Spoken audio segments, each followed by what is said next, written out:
Okay, so if by the end of this video I don't convince you that Nara Smith uses some of the darkest, most psychologically manipulative marketing tactics I've literally ever seen used on social media, I will delete my entire account.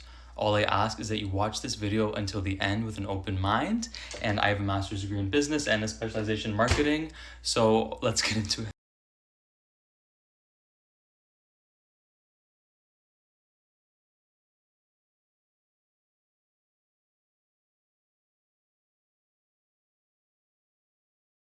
Nara Smith, a very demure girl. She is always on the news and always making it very hard to not talk about her because I think at this point Nara Smith is so controversial and just everyone would like to know on how she makes it and how she just got this successful overnight. I mean, no means to discredit her work. Definitely, there's a lot of work that goes into her crafts and all the projects that we've seen. But then I feel like many people, just like myself, before I watched this video, I had naturally assumed that Nara Smith is just a mother rather that is constantly thriving to make sure that their family eats healthy food, and she wants to prepare everything from scratch, making sure that there's no poisonous ingredients that are added, no poisonous preservatives that are added onto these meals that she gives to her family. But after watching this video, I do have, an understanding that this is all just, showbiz for Nara Smith.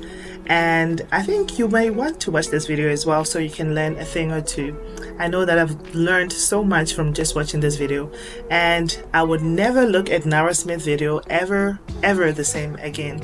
After watching this video, I do understand the marketing that goes behind this, and obviously the purpose of making sure that these videos bring in the capital money.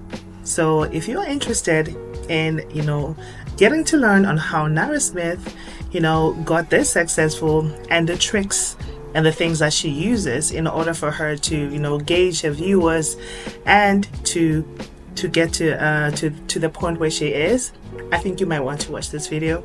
So just sit back, relax, grab some tea, honey, okay? This is about to be a learning curve for most of us, including myself. So grab some tea, some snack, and sit down and chill because we're about to learn a lot about Nara Smith and her marketing team behind the scenes, okay? So let's just get into it. Okay, so if by the end of this video I don't convince you that Nara Smith uses some of the darkest, most psychologically manipulative marketing tactics I've literally ever seen used on social media, I will delete my entire account. All I ask is that you watch this video until the end with an open mind, and I have a master's degree in business and a specialization in marketing, so let's get into it. So just in case you are living under a rock, Nara Smith is an extremely famous influencer, mommy blogger, and model who has been sort of propelled to fame due to her highly public and highly controversial marriage to another very famous model named Lucky Blue Smith. This marriage was highly controversial at the time because she was only 18, with him being 24, and she has already had 3 children. She is most notably known for sort of creating this very highly idealistic form of fantasy content surrounding themes of motherhood, married life, and of course cooking, where she's become most notably famous for her make it from scratch videos, where she will make the most absurd recipes from scratch that nobody has the time to make, like bubblegum and sunscreen, which is also highly controversial. And she obviously is utilizing rage bait to increase engagement, and this style of content is what she is most known for and has sort of become a parody of itself. So the first dark marketing tactic that Nara Smith employs is something that I like to call strategic neutrality. So if you pay attention, Nara Smith has exclusively and very intentionally chosen to never respond to or engage in any controversy surrounding herself and her own personal brand. And if you want a more recent example of this, she has recently been accused of attempting to sue another TikToker by the name of Oneswa for allegedly stealing her content. So I personally looked into this because I was very interested, and the more I looked into it, the more I realized that this was a completely fabricated lie, and I don't believe that Oneswa ever received an email from Nara Smith at all. So you might be thinking, if this wasn't true, why wouldn't Nara Smith come in front of the camera and obviously defend her name?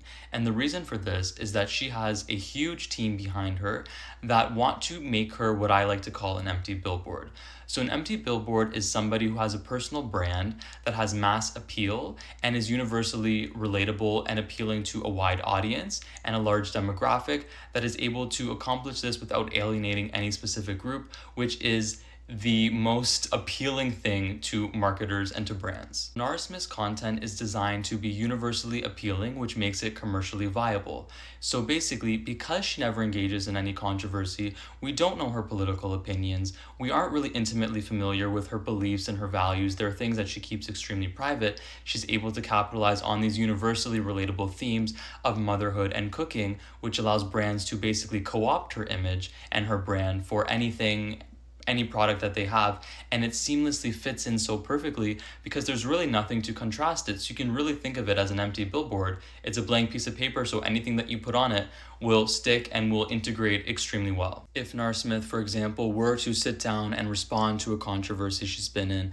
or speak about Palestine, for example, this would immediately shatter the fourth wall, ruin the idealistic perfect image and brand she's crafted for herself, because she would no longer be neutral, broadly acceptable, and highly marketable, which is what she wants to maximize the amount of money she's getting for brand deals, and also the entire ecosystem of management and brand partners and agencies that represent her, because they're also getting a cut of the product that she's selling, which is this perfect form of married life and basically a billboard for brands to implant their own idealistic images of their brands onto. I really feel if you guys were to fully grasp the actual amount of money that is at stake for a brand deal involving someone as famous as Nara Smith, at a very low, modest assumption, we can assume it's around $300,000. And if we analyze how many sponsored posts she's done in the past 12 months, it's been about 13, which does amount to about $4 million USD a year in sponsored posts alone. I'm not saying this to expose her or to rich shame anybody. God bless anyone making money. I really do not mind. That's not the issue. The issue is the lack of social media literacy when people consume content like hers and understanding the financial incentive behind it. For example, if for every 5 regular Nara Smith videos that she posts, there's 1 sponsored posts, the only reason that those 5 regular posts exist is to create a platform for her to monetize her account. So when you combine this lack of social media literacy, which really just refers to someone's ability to consume and digest content in a thoughtful, mindful way that is understanding the reality that what they are seeing is fake and has financial incentives behind it, combining that with this amazing illusion that Nara Smith has crafted for herself, we enter very dangerous territory in what this could be doing and the implications that this could have for younger women. So really, the issue isn't with Nara Smith herself, but with the fact that so many young women consume and perceive her content at face value with no critical understanding that behind every video that we've seen of Nara Smith, there are a team of people, there is a stylist, there is a management, there's an agency, there are nannies that allow her to have this effortless, seamless life, but that's never shown. If that were shown, she wouldn't have a brand. So I'm not criticizing Nara Smith, but there are real world implications with the type of content that we consume. And if you don't think that media creates subliminal messages that in the future results in people making decisions and choices and aspirations for their life, then you need to take a social studies class because it's objectively true. And if you need proof of this, look at how many women, millennial women specifically, have gotten on TikTok and spoken about the fact that they regret having children. And while it's extremely easy to just demonize them and say, well, that's an awful thing to say, it takes a critical eye and a thoughtful person to think, but okay, how did they get there? Were they misinformed of the realities and the complexities of having children? And aren't we doing society a disservice by presenting such an idealistic and completely unrealistic idea of what it means to be a mother and what it means to have children for 99% of people, which is what Nara Smith's content is? What could that be doing? Because when you read the comments, there are so many young women that have sort of graduated in an interesting way from the girl boss era of the Legally Blonde, thinking that that's the main aspiration, to now thinking that the main aspiration that they should have in life is to have their Nara Smith life of being more domesticated and being in the home and creating a life for themselves that revolves around motherhood exclusively. And before you throw choice feminism at me and say, well, it's her choice to have kids at a young age and to be a mom, of course it's her choice. I'm not taking that away or making my own personal moral judgment on whether or not it was right that Nara Smith got married at 18 to a man she only knew for 6 months and then had a baby 3 months after that. I'm not saying that. I'm simply trying to bring up the real world consequences of young women aspiring to that life, not being informed of the danger of losing their financial independence to a man who may or may not support them in the future, and rushing to have children because you subconsciously accepted extremely fake, fabricated, fantasy level content as reality.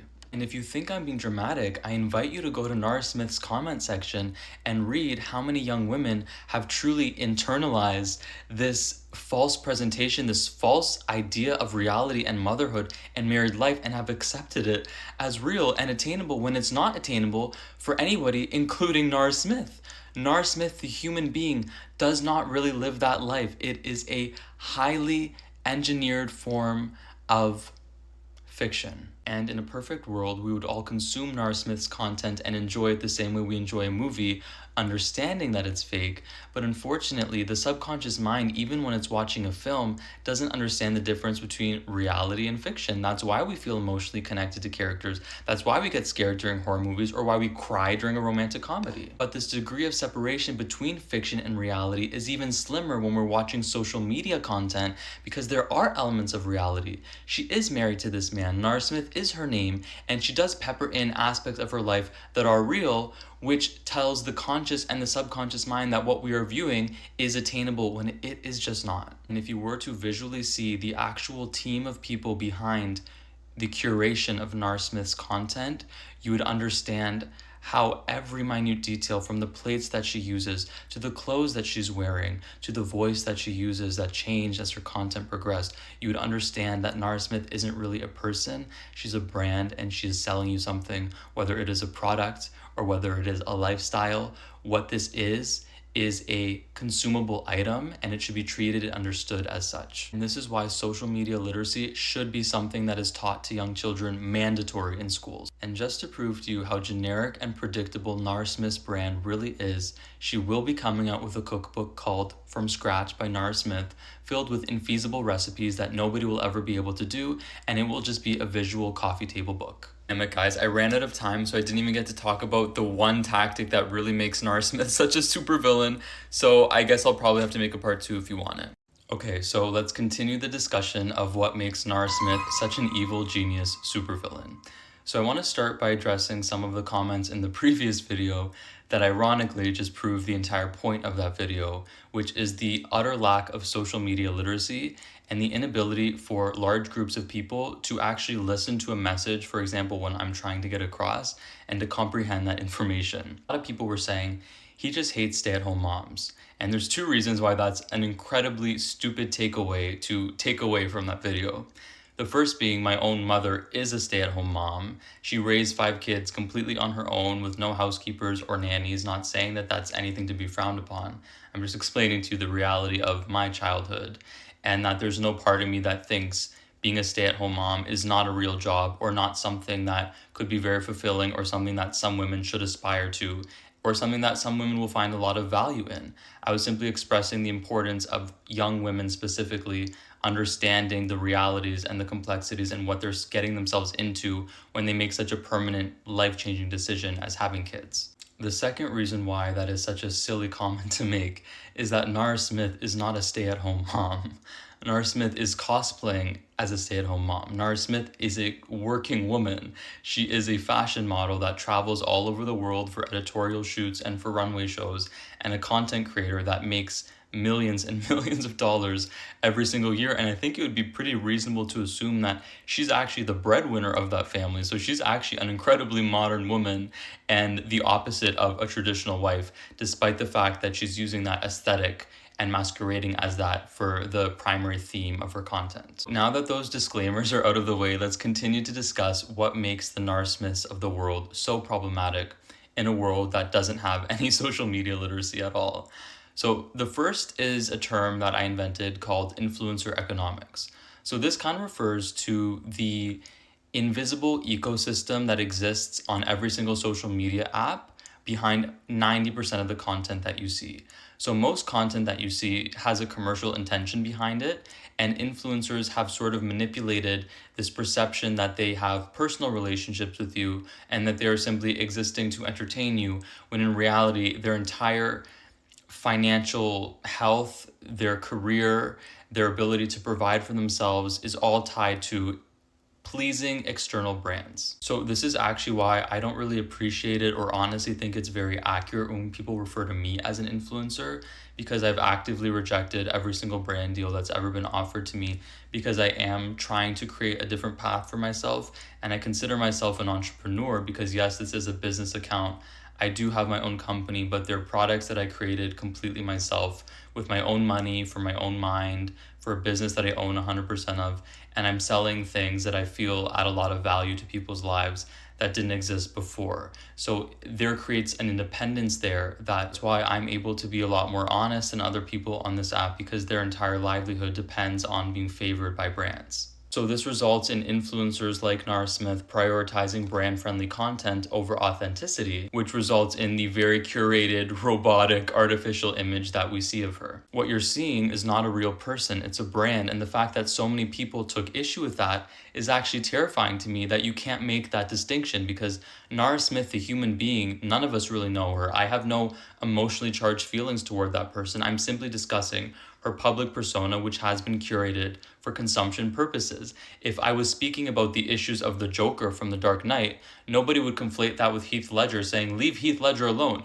You understand that that's a character. But when it comes to social media, you guys don't have that same understanding because of the power of these parasocial relationships. The next dark marketing tactic that Nara Smith employs is something called perpetual aspiration, which is really the strategy of presenting an image that is highly desirable, but ultimately unattainable, which kind of keeps the audience in a constant state of wanting more. Think the Kardashians, it's what they've built their entire empire on. So Nara Smith presents a perfect life to her viewers that people want to aspire to, but can never really achieve because it's completely fake.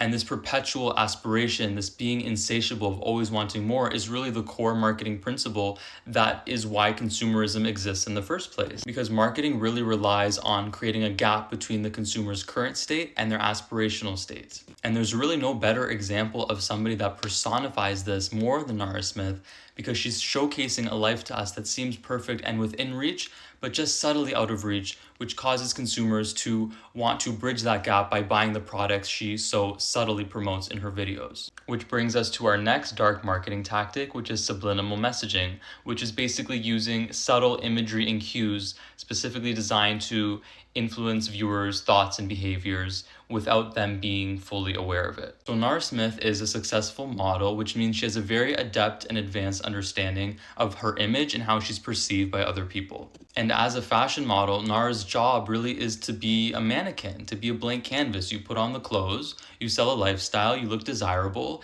and you aren't really being hired to share your personal opinions. You're simply there to execute the vision of the fashion designer or the art director or whoever it may be. Models are really selling a fantasy and a lifestyle, which is this blank canvas effect for other brands to project their ideals onto. So then Nara Smith extends this role to her social media presence, where she's not just selling clothes, but an entire lifestyle that she's created. So Nara Smith is signed to a modeling agency called IMG, and they have very deep connected relationships with all of these high luxury brands like Prada, Givenchy, Schiaparelli, all of these people, and she's modeling their clothes, but not really disclosing the fact that she has direct financial ties with these companies. Not to mention the fact that in multiple of the posts that she's made, she has very much made a very intentional effort to hide the fact that it's an advertisement in the first place. As I've spoken about before, on TikTok, you're supposed to toggle the feature that it says paid partnership if you were paid for a post. Nara Smith has omitted doing this in several of the posts that she's made, the most recent one being Liquid IV, where if you watch that video, you don't even know it's an ad until the very end. She's talking about her life and motherhood and her lifestyle and who she is, and at the very end, she's like, by the way, I like Liquid IV.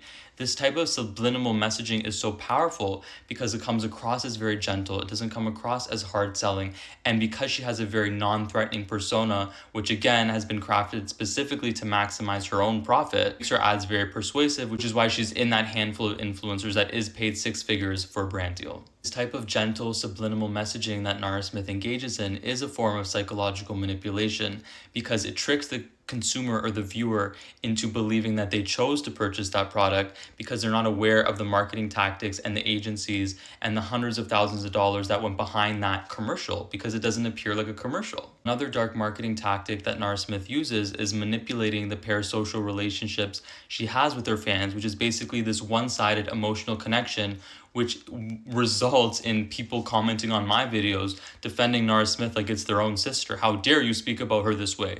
Because again, they feel a human connection to somebody that has no idea who they are, which is deeply, deeply troubling. So Nara Smith very carefully navigates these parasocial relationships by engaging in her audience with some personal stories about her marriage, about her struggles with eczema, but then you'll see she then uses those personal stories to sell ads. Seed probiotics helped me because I used to have eczema. This moisturizer helped me because I had eczema. So she's purposefully using aspects of her life that are true and intimate details about herself suffering with this disease, but ultimately is doing it again to maximize profit because there are a huge team of people behind her that are incentivizing her to make as much money as possible. I'm not sitting here judging you for having an emotional connection with someone online. We've all fallen victim to that. And I have met several influencers and celebrities in person. And the moment you meet them, it sort of shatters that false perception you had of them in your mind.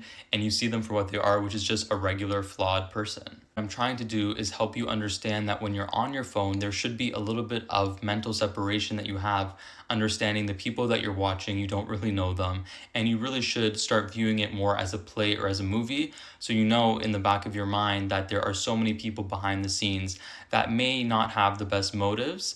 And being aware of this, I think, is extremely important so you can consume and enjoy social media in a healthy way. And I do think it's possible to have a healthy relationship with social media and does add a lot of good and value to society. But we do need to be aware of some of these tactics and how we're being manipulated.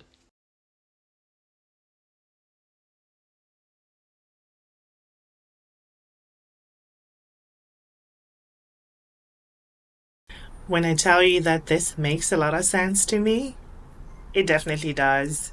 The same way that we have seen Kim Kardashian, trying to, gauge this personality of being a bad girl, you know, with the, X tape that she had released back in the day so that she can gain viewers. Even though this is different, but it's actually similar into like gauging people to, kind of follow you up. It is very strategic marketing, and I can say that it's very well planned and well thought out. And it's actually very genius if you think about it. Well, I definitely learned a lot, and I hope that you sure did too. Please do not forget to subscribe. Click on the subscribe button down below. Make sure that you do leave a big thumbs up for this video so that I can keep uploading more content like this. Thank you for watching. Until next time, bye.